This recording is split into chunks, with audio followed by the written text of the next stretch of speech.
प्रशासन शहरों के संघ विभाग के हमारे मुखिया सीनियर कैबिनेट मंत्री शांति धारीवाल साहब,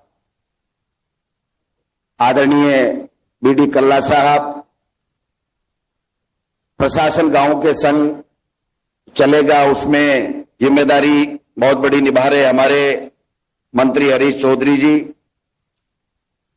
सभी यहां पर विराजमान मंत्री साहिबान, मेरे साथी राज्य मंत्री गण, हमारे सीएस महोदय, तमाम अधिकारीगण, जनप्रतिनिधिगण, एमएलए साहिबान, पत्रकार बंधुओं, सबसे पहले मैं आदरणीय मुख्यमंत्री जी को धन्यवाद देना चाहूंगा कि हमेशा से जब से राजनीति शुरू की है तब से माननीय मुख्यमंत्री जी ने गरीब को गणेश मान करके अपना जीवन राजनीति के माध्यम से सेवा करने में लगा रखा है। आज महात्मा गांधी जी के जयंती के अवसर पर गरीब की, चाहे वो गांव में हो चाहे शहर में हो, प्रदेश में जो भी व्यक्ति है उसकी समस्याओं के समाधान उनके घर में जाकर के, उनके वार्ड में जाकर के, जो एक महात्मा गांधी जी का सपना था उसको पूरा करने का जो मिशन आज शुरुआत की गई है प्रशासन गांव के संघ और प्रशासन शहरों के संघ, ये ऐतिहासिक कार्यक्रम है। इससे गांव और गरीब का, शहर के तमाम लोगों का भला होगा, उसकी समस्याओं का निराकरण उसके घर में जाकर के प्रशासन के अधिकारी और जनप्रतिनिधि करेंगे। माननीय मुख्यमंत्री जी का जब 2008 से 13 का कार्यकाल था, मुझे उस वक्त भी राजस्थान की विधानसभा में इनके नेतृत्व में यहां राजस्थान में विधायक के रूप में काम करने का अवसर प्राप्त हुआ था। उस वक्त जो प्रशासन गांव के संघ और प्रशासन शहरों के संघ जो अभियान थे वो पूरे देश में चर्चित थे और इतना बहुत शानदार काम हुआ था कि आज भी लोग चर्चा करते हैं कि किस प्रकार से अगर लोगों की सेवा करना, लोगों की समस्याएं उसके घर जाकर के निपटाने का अगर कोई कला सीखे तो वो माननीय अशोक गहलोत जी का नाम सबसे ऊपर आता है। जो कोरोना काल में माननीय मुख्यमंत्री जी आपने काम किया, स्वास्थ्य मंत्री जी को और उनकी टीम को साथ लेकर के पूरे देश और दुनिया में इस बात के चर्चे हैं, और हमारा राजस्थान का कोरोना में काम करने का जो मॉडल रहा है वो ऐतिहासिक मॉडल रहा। आज भी जनता आशीर्वाद दे रही है, साधुवाद दे रही है कि वास्तव में अगर सरकार ने हमारी किसी ने सुध ली तो वो राजस्थान के मुखिया और उनकी टीम और उनके अधिकारियों ने सीध ली है। मैं निवेदन करना चाहता हूं माननीय मुख्यमंत्री जी, आपके नेतृत्व में चाहे चिकित्सा हो, चाहे शिक्षा हो, चाहे अन्य विभाग हो, अभी भी हम 21-22 विभागों को लेकर के जनता के बीच में जा रहे हैं। सभी विभागों ने पूरी तैयारी कर ली है और आप अस्वस्थ होने के बावजूद भी आपने जिस प्रकार से मॉनिटरिंग की है इन अभियानों को सफल बनाने के लिए, और जो मार्गदर्शन आपने दिया है सूक्ष्म तरीके से एक एक चीज को लेकर के, और जब प्रेजेंटेशन हम प्रशासन गांव के संघ और प्रशासन शहरों के संघ का देख रहे थे तो एक एक बात स्पष्ट की जा रही है जो 70 साल में किसी ने नहीं किया, तो माननीय मुख्यमंत्री जी आपके नेतृत्व में अब राजस्थान की सरकार करने जा रही है। शिक्षा के क्षेत्र में माननीय मुख्यमंत्री जी आपने वो करके दिखाया जो कोई नहीं करके पाया। आप देखिए पूरे हिंदुस्तान में, चाहे वो दिल्ली भी क्यों नहीं हो, सब जगह अगर सरकारी स्कूल में गरीब का बेटा इंग्लिश मीडियम पढ़ रहा है तो वो राजस्थान है। और आज मैं दावे के साथ कह सकता हूं कि 201 स्कूलें जो आपने पहले तक खोल दी थी, 75,000 वो मां बाप अपने बेटे और बेटियों को पढ़ा रहे हैं जो 1 लाख रुपए तक की फीस देकर के प्राइवेट स्कूल में पढ़ाते थे। उनका फूटी कोड़ी 1 पैसा उनका अब नहीं लग रहा है, पूरा का पूरा पैसा जेब में बच रहा है। अगर ये काम किसी ने किया तो आपके नेतृत्व में हमारी लोकप्रिय सरकार ने करने का काम किया। मैं दावे के साथ कह सकता हूं, आज का आंकड़ा माननीय मुख्यमंत्री जी मैं बताना चाहता हूं कि 7 लाख का नामांकन सरकारी स्कूलों में बढ़ने का काम हुआ है। माननीय मुख्यमंत्री जी, ये आपकी दूरदृष्टि और आपका जिस प्रकार का आशीर्वाद हमारे विभाग के ऊपर रहा है, मैं समझता हूं आज तक के इतिहास में 7 लाख का नामांकन, यानी वो प्राइवेट स्कूल में महंगी फीस देकर के पढ़ते थे वो बच्चे आज अच्छी क्वालिटी के एजुकेशन हमारी सरकारी स्कूलों में लेंगे। आपने यही नहीं, चिकित्सा के साथ, शिक्षा के साथ में जो बेरोजगारी बहुत बड़ी समस्या है उसकी तरफ भी ध्यान दिया, चाहे वो आपने बेरोजगारों को भत्ता देने का काम किया, इसके साथ साथ नौकरियां निकालने का काम किया।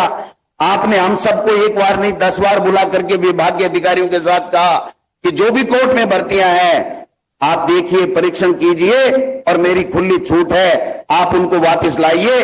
और ये बेटे और बेटियां जो कह रहे हैं हम की वेटिंग लिस्ट निकालिए, वो वेटिंग लिस्ट निकालने का काम सुप्रीम कोर्ट से एसएलपी लेकर के वापस करने का काम किया, तो वो अशोक गहलोत जी आप हैं। निश्चित रूप से युवा आपको साधुवाद दे रहे हैं, आपको धन्यवाद दे रहे हैं, आपके दीर्घायु होने की कामना कर रहे हैं। आज भी 31,000 की जो रीट की भर्ती हुई है, माननीय मुख्यमंत्री जी, देश के इतिहास में गिनीज बुक में नाम लिखा जाएगा। जिस प्रकार की व्यवस्था देकर के आपके नेतृत्व में बच्चों को फ्री देकर के आपने, चाहे प्राइवेट बसें हो चाहे सरकारी हो, राजस्थान रोडवेज की बसें कम पड़ने लगी तो आपने कहा पैसे की चिंता करने की जरूरत नहीं है, आप अधिग्रहण कीजिए प्राइवेट बसें और पैसे देंगे। और लोगों से आपने जो अपील की, भामाशाहों से, एनजीओ से, राजनीतिक पार्टी के लोगों से आपने कहा लोगों की सेवा कीजिए, ठहरने की व्यवस्था कीजिए, खाने की व्यवस्था कीजिए। जो भी बाहर से दूसरे स्टेट से आए थे माननीय मुख्यमंत्री जी, वो बेटे और बेटी परीक्षा देने के बाद में ये कहते हुए सुने गए, सोशल मीडिया पे चला, हमारे मीडिया के भाइयों ने चलाया कि हमने हमारे जीवन में आज तक ऐसी अभूतपूर्व व्यवस्था नहीं देगी। और ये तो रीट की परीक्षा नहीं, रीटोत्सव था। लेकिन मुझे बड़ी तकलीफ हो रही है कि ऐसे हमारे कुछ विपक्ष के साथी इस तरीके की बयानबाजी कर रहे हैं, इस तरीके की बात कर रहे हैं कि साहब कर्मचारी पकड़े गए, पुलिस के लोग पकड़े गए।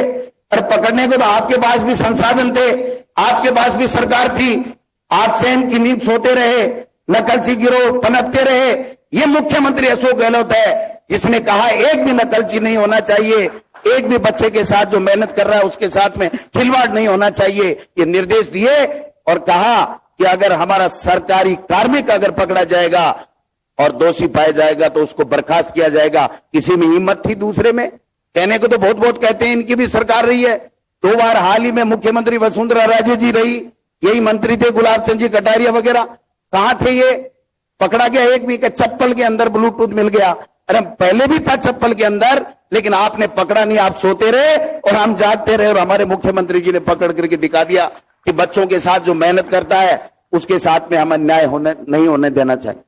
मैं निवेदन करना चाहता हूं इस मंच के माध्यम से, मीडिया के साथियों के माध्यम से, विपक्ष के नेताओं से हाथ जोड़ करके निवेदन है कि जिस शहीद ने हमारी देश की एकता और अखंडता के लिए अपने आप को शहीद कर दिया, उस शहीद की मूर्ति के पास बैठ करके और इस तरीके का राजनीतिक षड्यंत्र मत कीजिए। यह शहीद का अपमान है। उन 31,000 बच्चों के घरों में चिराग जलेगा, रोशनी होगी, खुशी आएगी।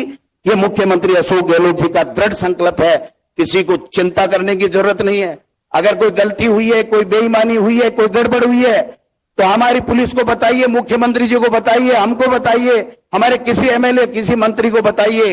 जांच कराने के लिए तैयार हैं, दोषी को दंड देने के लिए तैयार हैं। लेकिन इस तरीके की बकवास करके पेट के मरोड़े इनके इसलिए चल रहे हैं माननीय मुख्यमंत्री जी कि गिनीज बुक में नाम लिखा जाएगा कि राजस्थान में इस प्रकार की शानदार व्यवस्थाओं के साथ में 31,000 बच्चों को नौकरी मिलेगी। मैं कहना चाहता हूं यही नहीं रुकना। कल माननीय मुख्यमंत्री जी से मैं मिला था, उन्होंने कहा डोटासरा जी आपके विभाग में भर्तियां ज्यादा निकलती हैं, 19,000 की बजट घोषणा है, 10,000 की कंप्यूटर की स्थायी भर्ती है, वो 29,000 का हमको जल्दी से जल्दी विज्ञप्ति निकलवानी है। मैं माननीय मुख्यमंत्री जी इस मंच के माध्यम से आज इस 2 अक्टूबर की जयंती पे आपसे निवेदन करना चाहता हूं कि अक्टूबर के अंदर अंदर आपके नेतृत्व में 29,000 की भर्तियां और निकलेंगी। ये आपका एक विजन है, आपका एक सोच है कि हमारा बेटा और बेटी नौकरी लगना चाहिए, जिसका अधिकार है, जो मेहनत करता है। लेकिन इसका जवाब देना पड़ेगा हमको। इस तरह से छोड़ने की जरूरत नहीं है। नोटंकी करते घूमते फिरते हैं, कभी कोई आ रहा है, कभी कोई आ रहा है। एक बयान मैंने आज पढ़ा, मैं कहना चाहूंगा इस माध्यम से कि बेहतर एमएलए यहां आ जाओ बीजेपी के, बेहतर एक करके कहीं दिखा तो दो। यहां आने की तो बहुत दूर की बात है, बेहतर एक है ही नहीं। 8-10 तो मुख्यमंत्री बने घूम रहे हैं। ट्विटर से मुख्यमंत्री बना जाता है क्या? मुख्यमंत्री अशोक गहलोत है जो जिस प्रकार से गरीब को गणेश मान करके सेवा कर रहा है। मुख्यमंत्री की इन टीम में रघु शर्मा जी, हरीश चौधरी जी, बीडी कल्ला जी, शांति धारीवाल जी, तमाम ये मंत्री बैठे हैं। हम सब लोग दिन रात काम कर रहे हैं। और मैं आपको विश्वास दिलाना चाहता हूं, हमारा पार्टी का कार्यकर्ता, हमारे तमाम एमएलए एमपी, आपके निर्देश है कि गांव गांव ढाणी ढाणी में जाए और गरीब की सेवा करे। उसका जो भी काम अटक रहा मेरे तक बताए। अगर नियमों में संशोधन करना पड़ा, स्थूलन करनी पड़ी, तो हम लोग करेंगे। चिंता करने की जरूरत नहीं। ये इतनी बड़ी बात है माननीय मुख्यमंत्री जी कि ये संदेश जा रहा है। बीजेपी वाले तो केवल संदेश की राजनीति करते हैं, आप तो माननीय मुख्यमंत्री जी काम भी करते हो और संदेश भी देते हो। लेकिन थोड़ा सा आपके बजाय हमको भी, थोड़ा सा इनको भी संदेश देना पड़ेगा कि नोटबंदी बंद करो, जनता के बीच में जाओ। 2.5 साल में एक काम नहीं बता सके, एक कमी सरकार की नहीं बता सके। आज किस मुंह से यहां 20 बच्चों को लेकर के बच्चों को भड़कलाने का काम कर रहे हो? ये देखना पड़ेगा आपको और हमको समझना पड़ेगा। आज बजट किस तरीके का दिया था माननीय मुख्यमंत्री जी आपने? इतना शानदार बजट कि बोलती नहीं मणि, पिछली गली से निकल करके चले गए। यही गुलाब चंद जी कटारिया, यही राठौड़ साहब, यही सतीश पूनिया जी। और आज मैं धन्यवाद देना चाहता हूं, एक एक काम जो बजट में आपने दिया था उसका इंप्लीमेंटेशन हो चुका है। मैं अधिकारियों को भी इस मंच के माध्यम से धन्यवाद देना चाहता हूं। हम सबको एक टीम भावना के साथ में काम करना पड़ेगा, इनके झूठी बातों का जवाब देना पड़ेगा और गरीब की सेवा करनी पड़ेगी। आपने मुझे मौका दिया, आपका बहुत बहुत धन्यवाद। जय हिंद, जय भारत।